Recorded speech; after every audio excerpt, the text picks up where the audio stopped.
Thank you for coming back with us on BPTV. The pregame show is going to have much more on Jackie Robinson, and if you'd like to learn more, you can visit the museum bearing his name, which stands on Varick Street in Manhattan. For a special look at what the experience is like there, we recently sat down with Della Britton, the president and CEO of the Jackie Robinson Foundation, who led the campaign to get the museum built.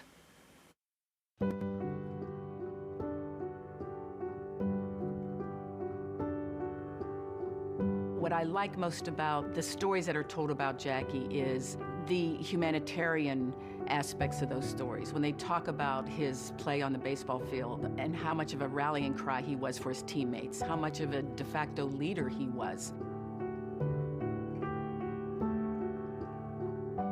Well, the spark, or the light, if you will, really was Rachel Robinson. The museum was a long-held dream of hers to tell Jackie's whole story. The story of his courageous entry into Major League Baseball, but also the story of his commitment to social change, his commitment to leveling the playing field throughout society. She wanted to be sure that there was some indication of what was most special to him, and that's what the museum is. Beginning in 1919, the year of his birth, we not only give you Jackie Robinson's story, but we provide a rich context. We provide a backdrop to what was happening in the country and indeed in the world. And so it really becomes a U.S. history museum as much as it is a Jackie Robinson museum. He very much was the ultimate humanitarian. But most importantly, he cared about lifting up his own community. Dr. Martin Luther King referred to Jackie Robinson as a freedom rider before freedom rides.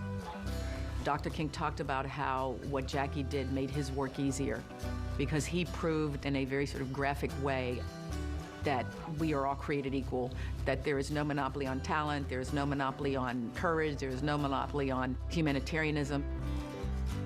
What that has sparked has been a real impetus for us to sort of expand our programmatic intent.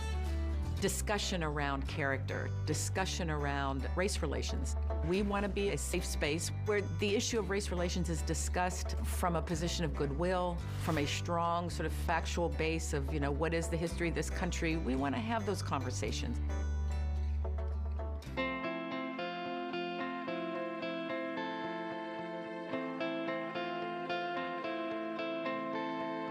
We wanted to make sure visitors would pass through the main gallery, as we call it, which included his work on behalf of civil rights, his military career. Few know that he was actually an officer when he left the military. A few months before the museum was finished, and it was one of Rachel's trips down, she came to see the progress. And she looked up at the two of us that were standing with her and said, "I just wish Jack could see this." The way she said it, it was as much her tone of voice as what she said was so powerful and so touching. And at that moment, I had tears in my eyes.